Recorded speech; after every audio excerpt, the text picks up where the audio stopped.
proses mental manusia ya, di mana proses mental ini terjadi ketika manusia melakukan proses discover ya, analisis ataupun dia menyelesaikan permasalahan itu sendiri.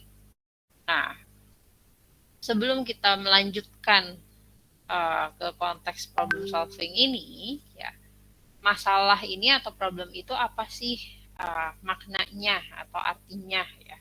Ini mungkin sudah pernah kita bahas pada saat kita belajar PTI, yaitu kita selalu bilang bahwasanya ya kalau seorang teknik industri kan berangkat menyelesaikan permasalahan itu dari masalah yang diidentifikasi atau kenali dulu masalahnya apa, itu kan seperti itu. Maka masalah ini sebetulnya diartikan berupa gap ya antara situasi saat ini dengan harapan ya, atau desired situation, harapan yang memang kita harapkan akan terjadi seperti apa, tapi ada gap dengan kondisi saat ini. Jadi timbullah sebuah permasalahan. Kalau tidak ada gap atau tidak ada perbedaan antara harapan dan kenyataan, maka hidup kita tidak akan bermasalah dan kita juga tidak akan menganggap sebuah hal tersebut menjadi hal yang bermasalah untuk kita gitu kan ya. Namun seringkali ya tidak semua apa yang kita inginkan, apa yang kita harapkan itu terjadi sebagaimana mestinya di realita ya. Maka itu timbullah sebuah permasalahan atau jadilah adanya masalah. Nah, tipe-tipe masalah ini bisa dibedakan menjadi 3 jenis ya. Ada diagnostic problems, design problems, ataupun contingency problems. Nah, masalah juga beda-beda. Ada yang bisa masalah itu diprediksi gitu kan ya, akan memang terjadi permasalahan terus dilihat pola penyebabnya ya. Ada juga permasalahan yang terjadi karena produk yang sudah didesain kemudian manfaatnya tidak sesuai karena desain yang salah ataupun sistem desain yang salah, atau bahkan dari konteks kontingensinya gitu, seperti itu. Oke, kalau kita kembalikan ke fungsi biologis yang ada di otak kita, karena kita membahas problem solving ini dalam konteks kognisi ya, proses berpikir manusia, maka aktivitas problem solving yang dilakukan manusia ini juga dia selalu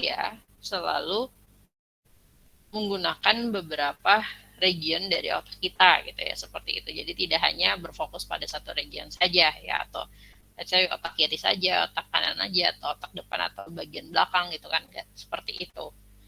Karena dalam proses menyelesaikan masalah tentunya kita itu menyuruh otak kita untuk melakukan beberapa tugas ya, mulai dari dia harus mengidentifikasi gitu kan ya, kemudian dia juga harus mengecek maknanya, memikirkan what next-nya, ya strateginya harus seperti apa menghadapi masalah itu. Kemudian kita mengingat juga, kita pernah nggak menghadapi masalah yang sama, kalau dulu caranya seperti apa kita menghadapi masalah itu. Kemudian juga kita juga menyuruh otak kita untuk berpikir dalam konteks memberikan rencana ke depan ya, dan juga eksekusi strategisnya itu harus seperti apa. Kita merencanakan langkah-langkah untuk menyelesaikan masalah, tapi di satu sisi juga kita harus merencanakan juga eksekusinya seperti apa, step by stepnya harus bagaimana gitu ya. Maka itu tidak terlepas dari mulai dari peranan prefrontal cortex, hipokampus ya, ataupun dari premotor gitu ya, seperti itu. Karena kalau kita mau menyuruh bagian tubuh kita untuk mengeksekusi, pada akhirnya kita juga butuh nanti motor kita yang diarahkan oleh bagian otak yang memang menyuruh itu gitu ya, seperti itu. Oke, di sisi lain ya, secara umumnya ketika manusia melakukan proses penyelesaian masalah, ada yang disebut dengan thinking skill. Nah, thinking skill ini secara umum biasanya langkahnya tetap seperti ini, mulai dari identifikasi gitu kan, kemudian lagi mengenerate alternatif ya, sederhananya, kemudian memilih alternatif mana yang diinginkan, terus kita merencanakan, dan juga ya kalau sudah dilakukan dievaluasi gitu kan, apakah berjalan sesuai dengan semestinya atau tidak. Nah, kalau kita breakdown lagi atau kita pecahkan lagi menjadi lebih rinci gitu, proses thinking skill ini sebetulnya tidak hanya proses yang cukup sederhana karena di bagian-bagian tahapannya, baik dari aktivitas identifikasi masalah ya, ini aktivitas juga yang memang menjadi penting untuk kita latih ya. Jadi ya semakin banyak pengalaman kalian menghadapi suatu permasalahan sebetulnya itu memperkaya kalian untuk dengan mudah mengidentifikasi masalah yang ada di konteks itu seperti apa gitu ya, seperti itu. Nah, dalam proses identifikasi masalah, clarifying ataupun exploring ini ya, tugas utamanya adalah sebetulnya mencari esensi makna dari masalah itu sebetulnya apa. Siapa yang terdampak, siapa penyebabnya. Kalau yang bermasalah atas masalah itu tuh siapa saja yang ada di situ gitu kan ya. Jenis masalahnya seberapa besar, seberapa kecil gitu kan ya. Di situ perlu adanya aktivitas analitik ataupun kreatif ya, karena di satu sisi harus berpikir secara analitis ya, tapi di sisi lain kalian dituntut untuk berpikir lebih banyak lagi ya. Jadi ada aspek kreatif, harus mengeksplor ya, mengidentifikasi, lihat konteks sekitar, mengingat dan lain-lain. Nah, setelah kalian bisa mengidentifikasi masalahnya, ya maka kalian kan sudah tahu masalahnya itu berkaitan dengan apa. Oh, berarti harus diselesaikan. Nah, cara menyelesaikannya dengan apa gitu kan ya. Itu masuk ke tahapan yang kedua. Nah, kita di kelas ini, taruhlah ada 18 orang gitu ya, seperti itu. Mungkin cara berpikirnya menyelesaikan permasalahan baik Devi atau Rinato atau Yehezkiel atau Badia atau yang lainnya itu beda-beda juga caranya gitu kan ya untuk menghadapi suatu permasalahan yang sama, tapi cara berpikir untuk menyelesaikannya itu akan berbeda-beda. Bahkan bisa jadi ada yang bisa mengenerate satu alternatif, ada yang bisa mengenerate lebih dari satu alternatif gitu kan ya. Itu juga akan sangat bergantung pada experience mereka gitu kan, experience orang itu di kehidupan atau bahkan bisa jadi berhubungan dengan usia atau pendidikan ya, atau pola pikir ya, sifat karakter itu juga akan sangat berpengaruh di sini. Nah, ketika kita mengenerate cara untuk menyelesaikan permasalahan ini dan akhirnya memilih satu cara yang menurut kita lebih tepat dibandingkan alternatif lain, di sana ada peranan skill kreatif, analitik, ataupun evaluatif. Kenapa ada evaluatif? Karena di satu sisi kita juga harus belajar untuk membandingkan satu alternatif dengan alternatif yang lainnya gitu ya. Makanya ada konteks evaluatif di situ.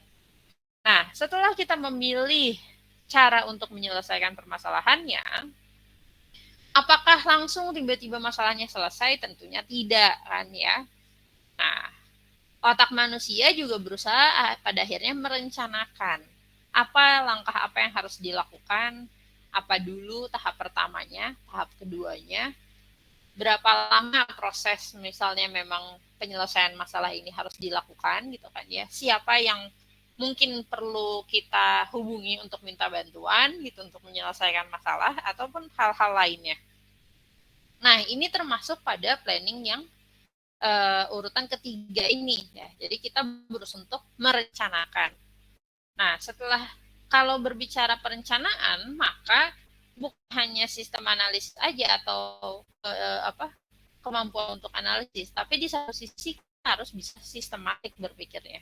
Apa sih berpikir sistematik ini? Berpikir sistematik ini namanya planning, berarti kan dia rencana, biasanya juga berurut. Entah dari diurutkan dari yang mudah ke yang tersudah, atau planningnya diurutkan berdasarkan kurun waktu.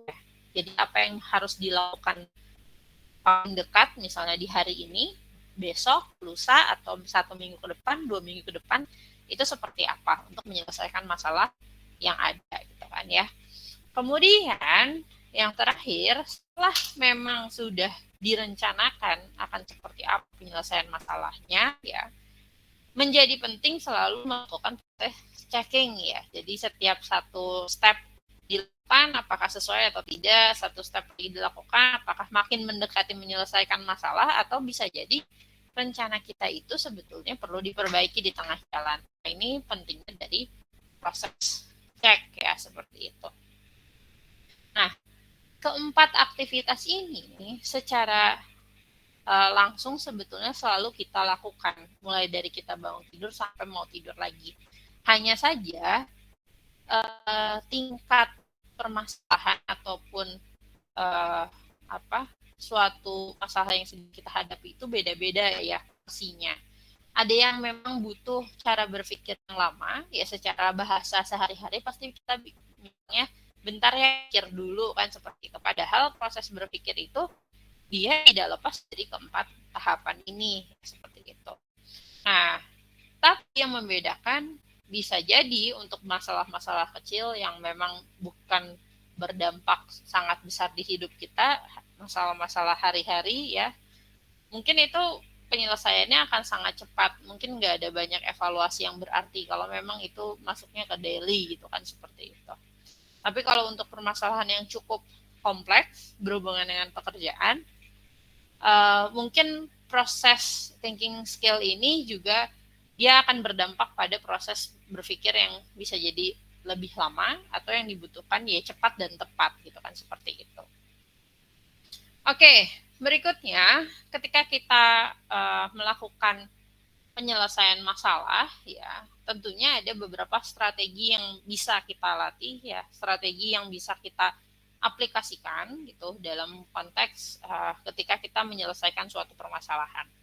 Nah, kalau kita berbicara tentang penyelesaian masalah itu kan sebetulnya juga bagian dari tugasnya seorang teknik industri ya, atau sebagai engineer. Tapi secara umum kalau itu membahas bagaimana caranya kita menyelesaikan masalah yang ada di society, yang ada di perusahaan gitu kan, seperti itu. Sebagai engineer gimana caranya menyelesaikan permasalahan manusia, entah bikin sistem, bikin produk dan lain-lain yang lebih membantu manusia. Tapi kalau kita berbicara hari ini, masalah yang mau diselesaikan ini lebih ke konteksnya adalah permasalahan yang memang dihadapi oleh kita sebagai individu manusia, dan itu yang kita lakukan di proses berpikir kita gitu ya, seperti itu. Nah, caranya gimana untuk membantu kita ya dalam menghadapi permasalahan, kemudian kita bisa atau mampu untuk menyelesaikan masalah yang ada ya. Secara umum ya, kita itu sebetulnya bisa menerapkan ada yang namanya self aware ataupun self managing ya. Yang pertama adalah kita harus berusaha untuk mengembangkan cara berpikir positif. Jadi tidak menutup kemungkinan ya 20 orang di kelas saya saat ini juga bisa jadi ada orang yang cenderung selalu berpikir positif, ada orang yang cenderung selalu berpikir negatif, atau bahkan ada orang yang moderate ya, jadi dia nggak terlalu banyak musingin gitu ya.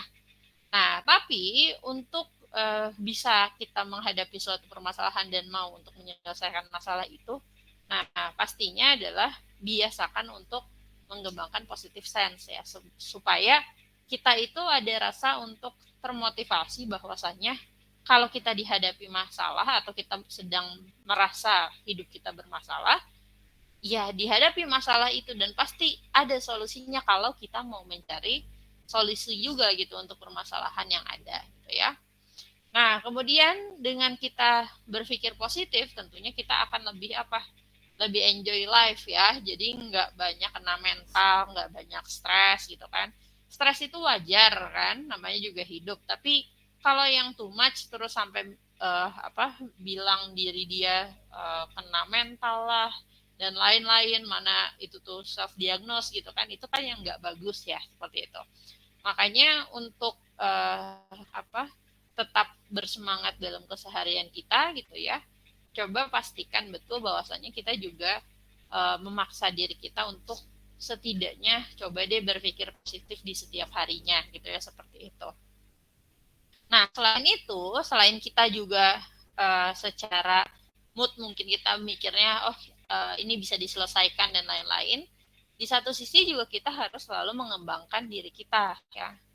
Dalam konteks misalnya kita kembangin nih skill apa yang sekiranya memang dibutuhkan oleh aktivitas di kehidupan kita gitu ya, seperti itu. Mungkin nih kalau sekarang ya kalian sama-sama masih mahasiswa misal seperti itu, tapi nanti kalau udah bekerja kan bisa jadi kalian udah spesifik tuh apa mungkin bekerja dengan jadi profesi tertentu. Artinya kalaupun memang sama-sama di perusahaan bisa jadi yang memang harus berhubungan dengan customer langsung, ada yang di back office, ada yang mungkin kalian lebih ngasih training atau dan lain-lain ya.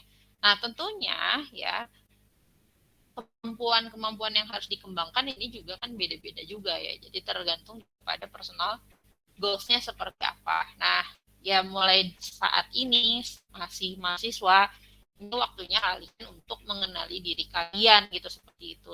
Semoga ke depannya dengan kalian tahu diri kalian baik kelebihan ataupun kekurangan kalian, mana yang harus di improve dan lain-lain, itu akan membantu kalian untuk mudah gitu ya, ataupun setidaknya mampu untuk menghadapi segala permasalahan yang memang ada di kehidupan gitu ya, seperti itu. Dan yang pasti ya harapannya kan kalau orang bisa menyelesaikan masalah yang dia hadapi ya satu persatu gitu, maksudnya dihadapi terus menerus, ya kehidupannya menjadi lebih baik kan, harapannya seperti itu ya. Itu mungkin untuk strategisnya ya.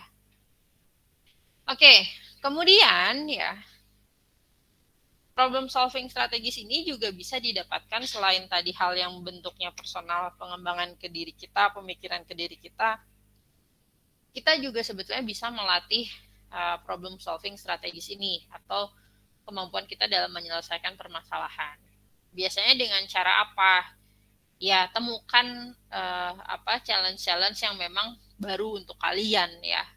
Misalnya kalian join organisasi, join misalnya lagi grup untuk performance gitu ya, atau kalian join organisasi terus dikasih tanggung jawab, atau kalian memilih untuk jadi leader di suatu konteks terserah, mau misalnya konteksnya di dalam skop kampus atau lebih luas lagi ya, itu juga tentunya akan melatih kalian dihadapkan dengan berbagai macam masalah terlepas dari masalah diri kalian sendiri untuk yang masalah harian ya, seperti itu.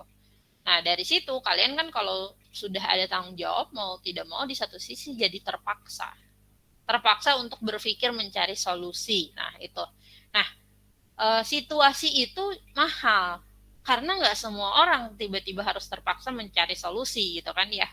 Nah ketika kalian dihadapkan dengan situasi seperti itu, mungkin pada saat itu sangat berat untuk kalian, tapi at the end nanti kalau kalian saat bekerja terus mengalami konteks yang mungkin mirip gitu ya, itu akan mempermudah kalian, oh tahu nih waktu itu harusnya cara nyelesainnya kayak gini, bukan seperti ini, yang tepatnya kayak gini nih gitu kan ya. Jadi kalian belajar di situ untuk tahu bagaimana caranya menyelesaikan masalah gitu ya. Oke, sama halnya sebetulnya kalau kita berbicara problem solving ini atau kemampuan thinking skill tadi ya, ini nggak bisa kayak kalian ikut kuliah saya hari ini, terus nanti taruhlah jam 2 siang atau jam 3 sore kalian udah langsung, wah saya pokoknya bisa banget nih menyelesaikan segala macam masalah, saya pokoknya problem solving atau thinking skillnya akan jadi sangat baik. Enggak seperti itu. Mungkin kuliah saya hanya sebatas insight untuk kalian, tapi bagian dari latihan kalian, experience kalian itu tentunya akan sangat bergantung pada diri kalian sendiri gitu ya, seperti itu. Jadi silahkan digali lagi potensinya, terus ya dengan kalian tahu cara menyelesaikan masalah atau cara orang berpikir untuk menyelesaikan masalah, itu akan membantu kalian ketika kalian menghadapi jenis manusia yang beragam, atau kalian ketika dihadapi harus memanajerial orang dengan beberapa perbedaan karakter gitu kan, seperti itu. Itu juga akan sangat membantu seperti itu. Oke, kemudian kalau dikembalikan lagi ke teorinya ya, problem solving strategis itu juga dalam menyelesaikan masalah ini ada beberapa tipe, ada algoritma, heuristik, trial error, sama insight. Nah, kalau yang tipe algoritma ini sebetulnya dia sudah terstruktur, biasanya permasalahan yang bisa diprediksi ya, terus terkuantifikasi ya, jadi mudah untuk dicari solusinya ya. Kemudian lagi ada heuristik, dia pakai perhitungan kemudian dicari segala macam caranya ya, kemudian dicoba, kemudian ada trial error. Kalau trial error ini biasanya permasalahan yang memang kita belum pernah sebelumnya menghadapi permasalahan itu, maka kita akan coba-coba mengambil solusi yang ada ya. Di sini ada risiko yang cukup besar juga di trial error ya. Kemudian ada juga insight. Nah, manusia ini makhluk sosial, menariknya dia juga punya pandangan ya. Kalau manusia ini mungkin bisa jadi ya 19 orang di kelas saya ini beda-beda terkait dengan nilai-nilai yang dia pegang di kehidupannya, gitu kan, seperti itu. Atau ada orang yang cenderung insight-nya itu lebih ke arah sosial, lebih ke arah ekonomis, atau lebih ke arah sesuatu yang menguntungkan buat diri dia gitu ya. Salah nggak? Enggak, karena ya manusia terbentuk atas karakter gitu kan ya, ataupun ya mulai dari kecil juga cara diasuh dan lain-lain itu kan sangat berpengaruh terhadap cara pandang seseorang. Nah, insight ini juga akan membantu ataupun sedikit banyak berpengaruh ketika orang itu menyelesaikan sebuah permasalahan ya, seperti itu.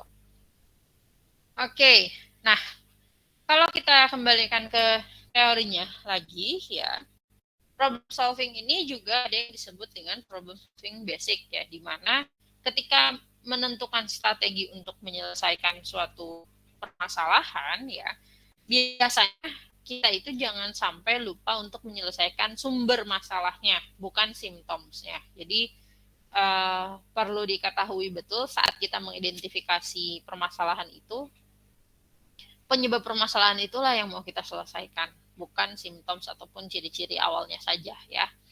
Maka untuk mencapai tujuan yang ada, ya kita biasanya juga perlu beberapa langkah, sehingga kita biasanya membuat beberapa sub goals ya sebelum kita mencapai goals utamanya ya, seperti itu. Secara sederhananya pasti orang melakukan hal seperti ini, tapi ya biasanya tidak terstruktur, tergambarkan aja gitu ya. Oke, kemudian lagi yang berikutnya ada yang disebut dengan mean-ends analysis ya. Jadi strategi untuk menyelesaikan masalah ini ada 5 langkah. Yang pertama tadi setup goals-nya apa yang mau diselesaikan, kemudian juga dicari perbedaan antara current state dengan yang harapannya nanti kalau ada perubahan dari penyelesaian masalah itu, situasinya berubahnya jadi seperti apa gitu ya. Kemudian yang ketiga adalah dilihat kalau konteksnya dalam pekerjaan ya, operator mana yang memang bisa kita adjust. Artinya dia dipaksa untuk mereduce ataupun dihilangkan gitu kan, karena misalnya memang operator itu yang bisa jadi bermasalah gitu kan. Kemudian juga barulah kita aplikasikan ke salah satu operator itu, diuji cobakan gitu ya, penyelesaian masalah itu terjadi atau enggak. Mungkin kalau konteks di pekerjaan ini agak sedikit abu-abu ya, karena ya kalian belum secara praktikal langsung menghadapi itu. Tapi yang bisa kalian cek sebetulnya kalau konteksnya kalian sedang ada tugas kelompok ya. Kalau mungkin mahasiswa banyak ya sering berkelompok ya, kelompok kerja apapun itu.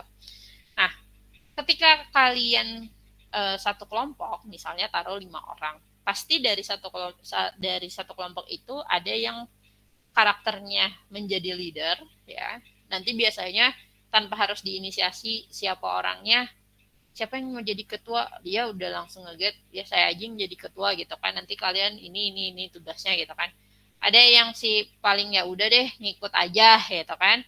Ada yang mau berusaha join tapi secara skill mungkin nggak mumpuni, tapi dia tuh semangat untuk ngerjain, misal seperti itu. Ada yang biasa-biasa aja gitu ya, jadi dia semangatnya biasa, skillnya juga biasa aja. Nah, di satu sisi, kalau kita berbicara tadi konteksnya adalah kelompok kerja, biasanya yang punya tanggung jawab lebih besar itu adalah ketua kelompoknya. Ya. Maka ketua kelompok itu sebetulnya dihadapkan dengan permasalahan bahwa si kelompok itu harus sukses, misal gitu ya, mencapai atau menyelesaikan tugasnya. Ya, berarti kan goals-nya bisa jadi goals utamanya adalah tugas dari si kelompok ini selesai, itu kan seperti itu ya. Kemudian dilihatlah poin 2, difference dari current state dan state harapannya ya, kondisi yang akan datangnya. Mungkin kalau kondisi saat ini orangnya misalnya banyak yang apatis, ada yang peduli cuma sedikit dari 5 orang ini, Nah, harapannya kalau ke depannya dia bisa menyelesaikan masalah ini, semuanya bisa mengerjakan dan juga goals-nya terpenuhi. Yang penting gitu kan, tidak terlambat gitu. Atau pada akhirnya targetnya tercapai, ya presentasi target penyelesaiannya tercapai. Maka dia ceklah operator mana yang kira-kira bisa menghambat atau malah bisa membantu. Nah, itu juga dicek mana yang mau difokuskan atau mau bodo amat nih sama yang tadi ngekor aja nggak kerja udah tumpang nama doang nggak kerja gitu kan ya, yang penting udah deh ya goalsnya adalah selesai. Nama darurat nggak peduli deh sama orang itu gitu kan, nanti tinggal dicoret aja namanya atau kayak gimana, atau emang ya udah diikutin aja tapi ya udah kita yang ngerjain yang dia nggak usah, atau memang dia sistemnya uh, pokoknya harus semuanya kerja dan semuanya juga harus tercapai tugasnya, maka dia mau nggak mau harus ngelakuin pendekatan personal, misalnya seperti itu. Nah, di poin 3 itu, dia memilih sekiranya mana yang buat dia bisa menyelesaikan masalah sesuai dengan kondisi dia, dan juga tadi kalau bicara waktu, cukup nggak waktunya untuk dia melakukan itu. Gitu kan ya, baru pada akhirnya ya kembalikan lagi ke 4 urutan tadi ya, dia planning, akhirnya dia eksekusi kan, apply ke operator. Misalnya dia pilih mau pendekatan personal, maka tadi yang temennya yang misalnya nggak mau bantu ngerjain ini, ya diajak ngobrol baik-baik dan lain-lain gitu kan, akhirnya mau ngerjain, berarti kan itu cara dia menyelesaikan masalah pada saat itu berhasil gitu kan, seperti itu. Jadi itu adalah contoh case dari yang 5 steps ya. Oke, berikutnya proses penyelesaian masalah juga bisa jadi dengan cara kita menganalogikan kondisi atau situasi permasalahan yang ada. Nah, contohnya ada yang disebut dengan the jealous husband problem ya. Nah, biasanya kalau yang berhubungan dengan the jealous husband problem ini berhubungan dengan konteks-konteks permasalahan yang dihadapi dari situasi sosial. Jadi bermasalahnya antara manusia dengan manusia ya, kayak gitu. Nah, kita bisa melihat kacamatanya. Jadi kalau misalnya ada permasalahan itu, kalau kita merespon A, orang itu akan seperti apa, tapi kita balikin ke diri kita dulu. Kalau kita yang dapat respon seperti itu, kita tuh malah akan jadi marah atau enggak ya gitu, atau pantas nggak sih orang itu jadi marah, atau pantas nggak sih orang itu malah nggak mau nerima negosiasi kita dan lain-lain ya. Kemudian lagi juga ada people tend to make sure ada juga misalnya contoh yang attack ataupun dispersion dari oil fire problem ya, misalnya situasi permasalahannya itu memanas ya, udah pada pakai emosi ya. Nah, apakah dengan menyelesaikan masalah pakai emosi juga itu akan selesai apa enggak? Ya harusnya kita lihat analoginya. Kalaupun ada api kan biasanya harusnya dipadamkannya sama air, bukan sama api lagi dipanaskan lagi. Maka ya itu tidak akan terjadi sebuah penyelesaian. Nah, itu adalah bentuk-bentuk analogi yang memang untuk menyelesaikan suatu permasalahan, konteksnya jika situasi permasalahannya itu memang bisa dianalogikan gitu ya, seperti itu. Oke, berikutnya tadi ada trial error ya. Ini mau tidak mau ya ya uji coba ya, namanya nggak tahu mau nyelesain cara apa, coba deh, coba A, coba B gitu kan ya, seperti itu. Kemudian juga ada working backward, ini berhubungan dengan strategi ya, jadi ngecek lagi langkah-langkah yang sebelumnya pernah dilakukan apa, kedepannya harus seperti apa gitu, mengurutkan dan lain-lain ya. Itu juga kita bisa menyelesaikan permasalahan dengan cara seperti itu kalau memang konteks permasalahannya berhubungan dengan strategi dan lain-lain ya. Jadi nggak semua juga metode ini bisa dipakai begitu saja, tapi ya dicocokkan dengan kondisi permasalahannya ya, seperti itu. Oke, nah berikutnya ketika kita melakukan penyelesaian masalah, apa sebetulnya tantangannya yang biasanya kita hadapi gitu ya. Yang pertama ada functional fitness ya, ini berhubungan dengan kemampuan kita sebetulnya untuk merepresentasikan masalah itu sendiri, memahami masalah itu sendiri. Kemudian lagi yang kedua ada irrelevant and misleading information. Ya, ini biasanya berhubungan dengan terkadang kita tuh salah nangkep informasi, atau memang informasi yang dikasih itu juga nggak sesuai. Jadi pemahamannya beda ya, atau miskom ya, seperti itu. Jadi beberapa hal yang kita tangkap nggak penting tapi kita jadiin penting, yang penting justru kita nggak notice gitu kan ya, dalam proses penyelesaian masalah akhirnya masalahnya nggak terselesaikan. Atau bahkan lagi kita sebagai manusia ini suka mengadakan sebuah asumsi dalam kehidupan kita. Kita berasumsi, oh orang kalau ngetiknya kayak gitu tandanya marah, oh orang kalau nadanya seperti itu mungkin marah, oh kalau kayak gitu mungkin dia nggak ngerti, oh mungkin kalau kayak gini mungkin dia A, B, C. Ya kita banyaknya itu manusia itu selalu berasumsi. Tapi apakah asumsinya bisa jadi yang positif atau negatif juga itu tadi balik lagi ya, tergantung kebiasaan ya. Jadi ini juga tantangan ketika kita menyelesaikan masalah, cobalah untuk benar-benar mengclarify gitu kan ya, mengklarifikasi satu item per item gitu ya, sehingga kita tuh terhindar dari beberapa masalah ini gitu ya. Udah ditimpa masalah, terus kita juga nggak bisa notice hal-hal yang bisa menimbulkan masalah ini, akhirnya makin masalahnya makin besar bukannya selesai gitu kan, seperti itu. Dan terakhir adalah yang berhubungan dengan mental set ya. Ini cara berpikir seseorang tadi ya. Apa tendensinya lebih sering berpikir positif, negatif, atau malah bodo amat ya. Ini juga akan sangat menentukan bagaimana kualitas seseorang untuk penyelesaian masalah ya, seperti itu. Oke, berikutnya kalau kita berbicara tingkatan masalah ya, ini dibedakan menjadi contohnya adalah 4 level ya.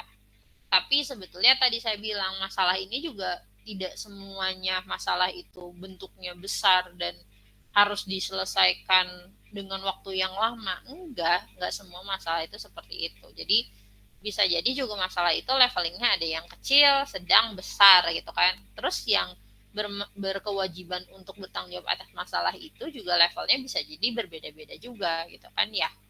Ada yang mungkin hanya cukup diselesaikan oleh diri kita sendiri, ada yang mungkin cukup harus kita rembukan sama teman-teman kita, ada yang mungkin juga masalahnya harus diselesaikannya misalnya dengan kita diskusi dengan keluarga, mungkin seperti itu.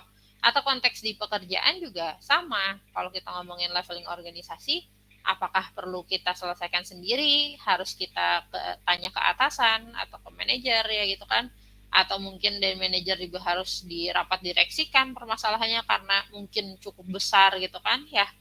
Itu yang membedakan antara leveling permasalahan. Jadi selain skop permasalahannya, di satu sisi juga siapa yang harus bertanggung jawab ya, dan berapa lama masalah itu harus diselesaikan dan lain-lain. Itu berbeda levelingnya. Oke, nah berikutnya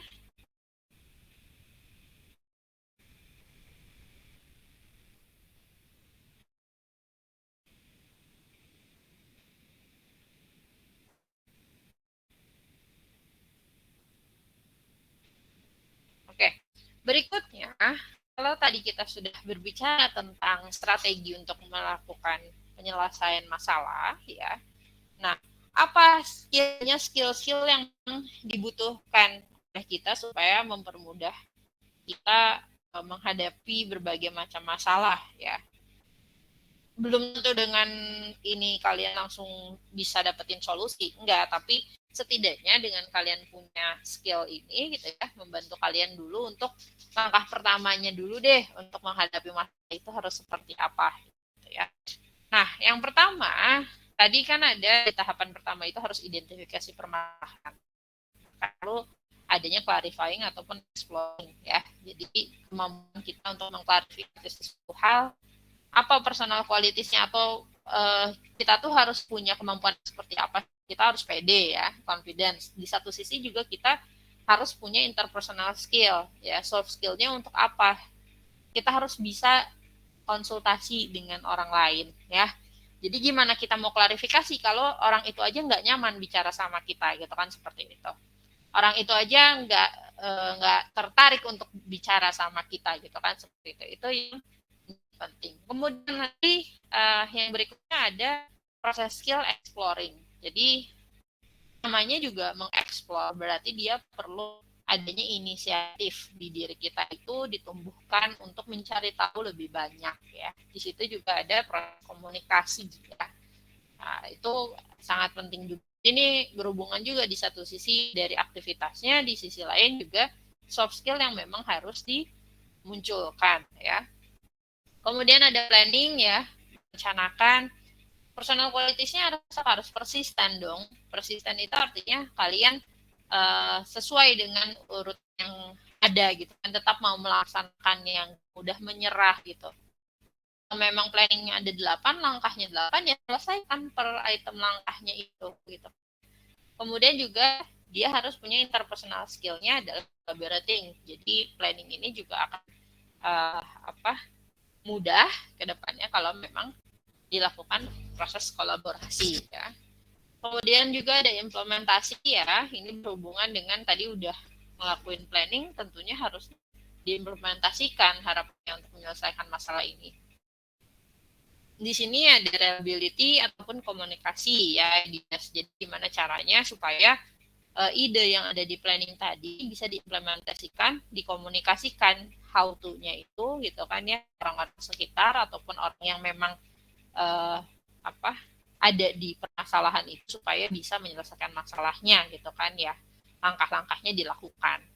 Kemudian ada checking, reflecting ataupun reviewing ya, ini sebetulnya dalam proses tadi melaksanakan implementing planning ini ya, di sisi lain kalian kan harus mengecek apakah berjalan atau tidak, apakah masalahnya semakin sempit terselesaikan atau tidak. Di sini ada juga interpersonal skill-nya dibutuhkan untuk terbiasa untuk bertanya, terbiasa untuk minta bantuan, terbiasa untuk mendengarkan ya. Ini adalah bagian-bagian dari cara kita untuk menyelesaikan permasalahan. Jadi masalah ini beda-beda, tapi kalau misalnya apalagi yang berhubungan sama manusia, misalnya bermasalahnya, ini menjadi penting ya interpersonal skill-nya. Karena kebiasaannya kan orang tuh pengennya ngomong terus dianya yang didengerin gitu kan, tapi ngedengerin nggak mau gitu kan, kadang seperti itu. Jadi ya silahkan kalian coba cek ke diri kalian sendiri mana yang kiranya kuat ya di skill ini yang udah ada di diri kalian, maka dipertahankan gitu. Kalau yang belum ada, coba dilatih pelan-pelan gitu ya, seperti itu. Ya, berikutnya ada juga problem shaping ya. Jadi bisa jadi kita itu dihadapkan permasalahan dalam satu waktu itu tidak hanya satu masalah. Bisa jadi satu waktu itu beberapa masalah muncul ya, seperti itu. Nah, kalian juga tapi jangan langsung kayak wah, ya udah deh mau nyerah aja gitu kan ya. Ya nyerah juga bukan solusi karena bukan kayak main game kan. Kalau nyerah terus bisa di-reset gitu ya. Enggak seperti itu. Apalagi kalau permasalahannya berhubungan sama kerjaan.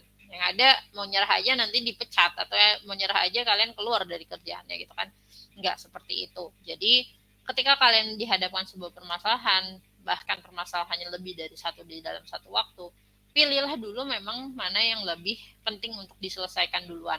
Entah dari segi waktu, atau yang kedua adalah segi efeknya. Kalau kalian nggak nyelesain masalah itu, efeknya mana yang paling besar ke diri kalian. Bisa seperti itu. Kemudian, kalaupun kalian memang fokus pada satu permasalahan dan memang hanya ada satu permasalahan, di mana permasalahan itu untuk menyelesaikannya ada beberapa tahapan, gitu kan ya.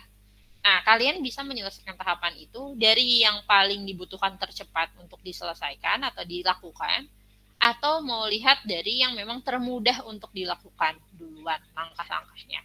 Itu juga bisa. Nah, itu namanya problem shaping ya. Jadi betul-betul melihat gimana caranya menyelesaikan itu, tapi kita mengurutkan mana yang lebih penting untuk kita cari gitu kan, permasalahan solusinya seperti apa gitu ya.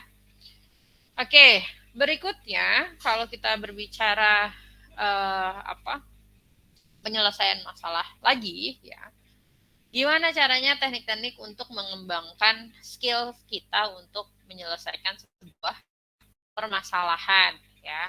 Ini ada mulai dari brainstorming, diagram, kemudian juga SWOT ya, ada six thinking hats atau risk analysis, bahkan cost benefit dan misalnya teman ataupun voucher. Nah, brainstorming ini sebetulnya kurang lebih mirip sederhananya seperti diskusi, tapi biasanya kalau kita berbicara brainstorming, dia ada topik-topiknya yang sudah ditentukan apa yang mau bahas persatuan waktunya. Kemudian kalau SWOT ini buat ya, itu bisa diklasifikasikan. Itu membantu kita juga untuk pada identifikasi. Kemudian lagi ada six thinking hats ya. Nah, six thinking hats ini mirip sebetulnya dengan different views ya. Jadi di teorinya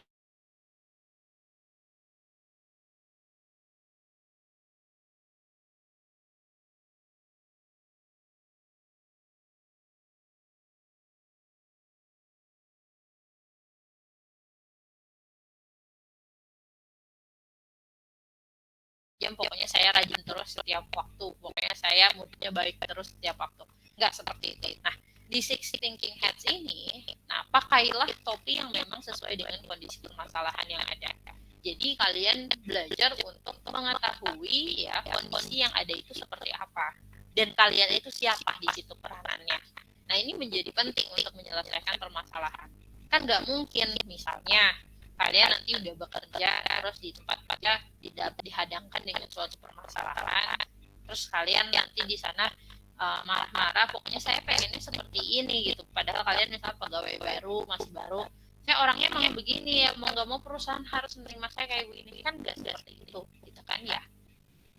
Nah, jadi kembali lagi, kalau seperti itu pastikan betul kalian itu siapa di situ, di konteks permasalahan itu, dan harus jadi diri kalian yang bagaimana di six thinking hats itu, di kondisi itu gitu ya. Jadi itu adalah sebetulnya pembelajaran juga supaya pemecahan masalah ini selesai atau masalah ini bisa diselesaikan, kalian harus lagi pakai topi yang mana gitu. Oke, kemudian lagi ya, ini agak menarik six thinking hats ini ya. Jadi ya ternyata yang saya ucapkan tadi itu ada loh di tempat kerja tuh yang bisa seperti itu, dan bisa terjadi hal-hal seperti itu. Nah, ya harapannya sih ke kalian nanti jangan sampai kejadian seperti itu ya. Jadi ya ada ya apa maksudnya pekerja yang nggak sadar bahwasanya ya dia tuh nggak bisa sejauh itu karena ya dia kapasitasnya nggak sampai ke sana atau kewenangannya nggak sampai ke sana gitu kan, seperti itu. Kemudian lagi juga melatih risk analysis ya. Untuk menyelesaikan sebuah permasalahan, kita memilih nanti solusi itu yang paling biasanya resikonya paling rendah, efeknya buat diri kita ya. Itu sangat wajar, dan biasanya kalian sebetulnya juga melakukan itu kok gitu ya. Karena pada dasarnya manusia kan juga pengennya ya mudah, untung gitu kan ya, seperti itu ya. Ya itu biasanya dilakukan, tapi kalau berbicara risk analysis bisa jadi perhitungannya lebih detail lagi gitu, entah aspek waktu, aspek biaya ya, atau misalnya energi dan lain-lain.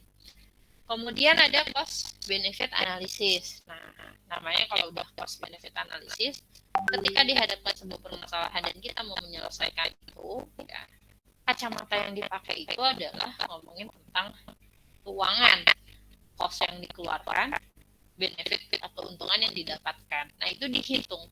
Biasanya permasalahannya misal perusahaan harus beli mesin, misalnya entah mesin apapun ya, harus beli mesin. Nah, kemudian bingung mau beli mesin yang mana.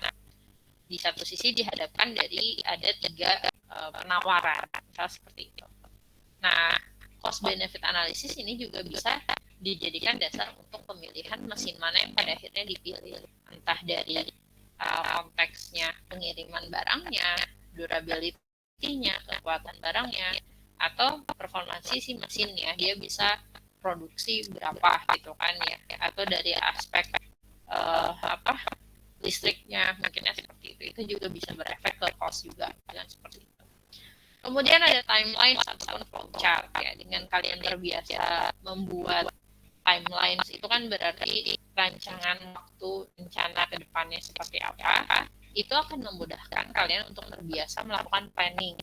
Nah, kalau kalian suka melakukan timeline untuk aktivitas kalian sehari-hari, biasanya ketika kalian dihadapkan dengan suatu permasalahan, apapun itu bentuknya, di kemudian hari, kalian akan terbiasa untuk ngasih time frame ya. Jadi saya harus ngelakuin beberapa step ini bisa dilaksanakan berapa hari gitu kan ya, dan sebagainya gitu ya.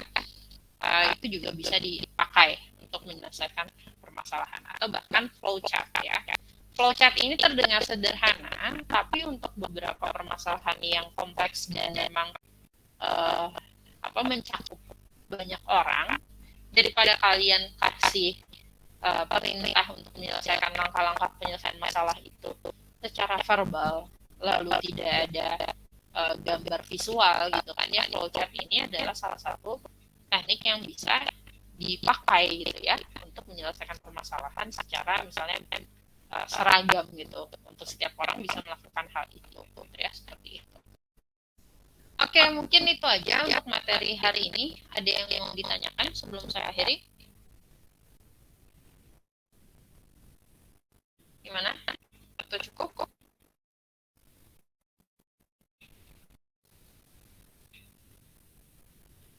Gimana? Cukup? Atau ada yang mau ditanyakan? Cukup. Cukup ya. Oke, kalau gitu saya akhiri untuk kuliah hari ini. Terima kasih sudah ada di kelas saya.